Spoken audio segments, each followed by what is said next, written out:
పశ్చిమ గోదావరి జిల్లా తాడేపల్లిగూడెం మండలంలో వైఎస్ షర్మిల వినూత్న నిరసనకు దిగారు. ముందుగా నందమూరు గ్రామంలో నీట మునిగిన పంట పొలాలను ఆమె పరిశీలించారు. అనంతరం రైతులకు నష్టపరిహారం ఇవ్వాలంటూ నడుం లోతు ఉన్న నీళ్లలో దిగి నిరసన వ్యక్తం చేశారు షర్మిల.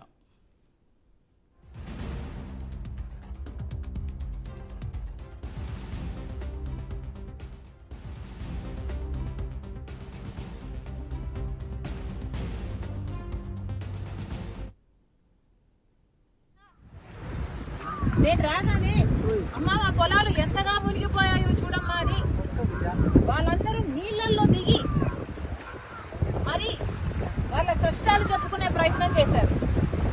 అందుకే నేను కూడా నీళ్లలో దిగి వాళ్ళ కష్టాలకు రావాల్సిన అటెన్షన్, రావాల్సిన నష్టపరిహారం కోసం ఈరోజు కాంగ్రెస్ పార్టీ కూడా వాళ్ళ కష్టాలలో భాగం పంచుకోవడానికి ఈరోజు మేము కూడా నీళ్లలో దిగి మాట్లాడుతున్నాం.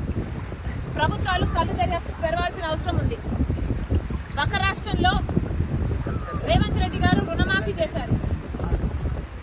ఇక్కడ రైతులు కూడా అమ్మా మాకు రుణాలున్నాయి, మాకు కూడా రుణమాఫీ అవసరము అని ప్రాధేయపడుతున్నారు. చంద్రబాబు గారికి చెప్తున్నాము, చంద్రబాబు గారు కాంగ్రెస్ పార్టీ కనుక అధికారంలోకి వచ్చుంటే తెలంగాణలో మాదిరిగానే ఇక్కడ కూడా 2 లక్షల వరకు రుణమాఫీ చేసే వాగ్దానం మేము ఇచ్చాము. కానీ మీరు ఇవ్వనంత మాత్రాన చెయ్యకూడదు అని రూల్ ఎక్కడా లేదు.